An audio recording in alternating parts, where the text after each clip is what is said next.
Hey everyone, it's Mark, your Community Development Facilitator.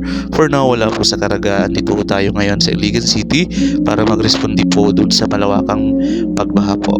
Dito kasama ho natin yung MERN or Mindanao Emergency Response Network para po sa planning na gagawin ho natin dun po sa pagresponde sa mga barangay na naapektuhan po ng baha. Dito tayo sa Barangay Mahayahay, kasama ho natin yung volunteer natin na sila Miss Beverly Bastasa at saka po si Mrs. Trelia Conyado po. Kasama din natin yung mga OGTs para po doon sa witness sa mga community. At dito makikita ho natin sa Zone 1 na ang dami pong mga debris na naiwan po yung baha. Marami din pong basura. Yung nakikita ninyong tulayan po yung tupod bridge kung saan po yung sapa na yan ay lumagpas po dyan sa tulay at umabot po dun sa bahay kung saan sila nakatira. Lagpas tao po yung baha. Nakikita ho ninyo, ayan, andyan po sila sa ilalim ng tulay nakatira.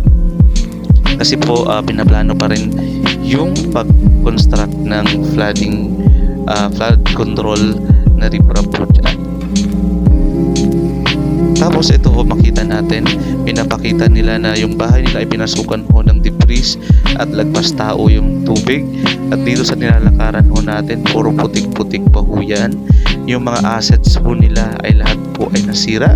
At makita din ho natin dito at dami-dami pong basura na nagkalat po dun sa area nila.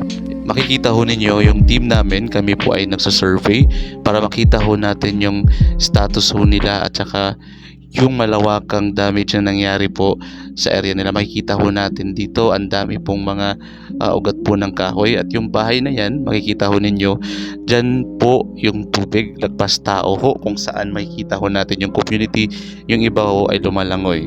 Sila po ay napaabot ng kanilang pangangailangan. Kung kayo po ay gustong tumulong, hanapin nyo lang po yung EcoWeb page po natin, Ecosystems Work for Essential Benefits or EcoWeb. Makikita ho natin doon kung paano kayo po na makatulong. Makikita din ho natin dito na ang dami pa pong mga putik dito sa labas ng kanilang bahay kasi hanggang ngayon sila din po ay naglilinis pa. Ito po sila. Yun lang po muna. Ingat po ang lahat. Bye!